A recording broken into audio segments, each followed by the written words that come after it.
जब भी सरकार कोई नया बिल लेकर आती है तो उसका विरोध तो जाहिर तौर पर उठता है।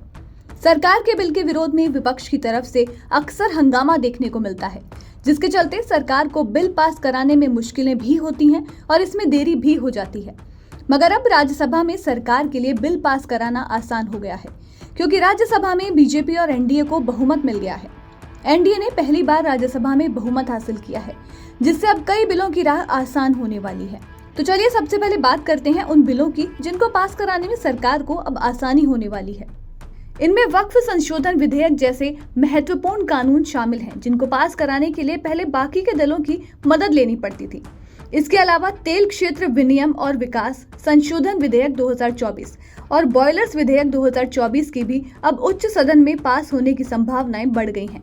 हाल ही में बजट सत्र के दौरान राज्यसभा ने जम्मू और कश्मीर विनियोग संख्या 3 विधेयक 2024, विनियोग संख्या 2 विधेयक 2024 और वित्त संख्या 2 विधेयक 2024 को मंजूरी मिली है। हालांकि वक्फ संपत्तियां अनधिकृत कब्जाधारियों की बेदखली विधेयक को राज्यसभा से वापस ले लिया गया था। इन सभी बिलों को पास कराने के लिए अब एनडीए और बीजेपी को किसी भी तरह की समस्या का सामना नहीं करना पड़ेगा। पिछले करीब एक दशक से एनडीए राज्यसभा में बहुमत पाने की कोशिश में थी, मगर अब जाकर उनको ये हासिल हुआ है। ऐसे में बाकी दलों पर उनकी निर्भरता खत्म हुई है। सरकार ने कई विधेयक नवीन पटनायक की बीजेडी और जगन मोहन रेड्डी की वाईएसआर कांग्रेस की मदद से पास कराए हैं।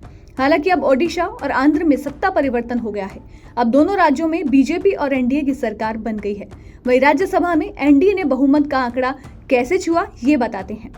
हाल ही में 9 राज्यों की 12 राज्यसभा सीटों पर उपचुनाव हुए। इन उपचुनावों में सभी उम्मीदवार निर्विरोध चुने गए और एनडीए को 11 सीटों पर जीत मिली, जबकि कांग्रेस को सिर्फ 1 सीट पर सफलता मिली।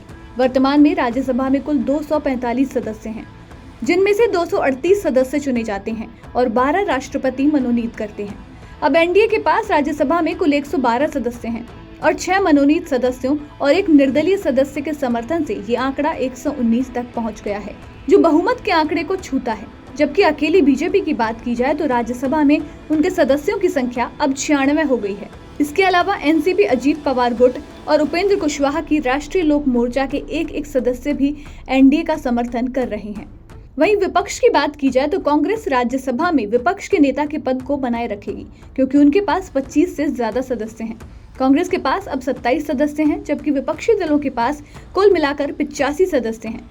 राज्यसभा में हुए इस बदलाव के बाद अब बीजेपी और एनडीए के लिए बिल पास कराने की राह आसान हो गई है।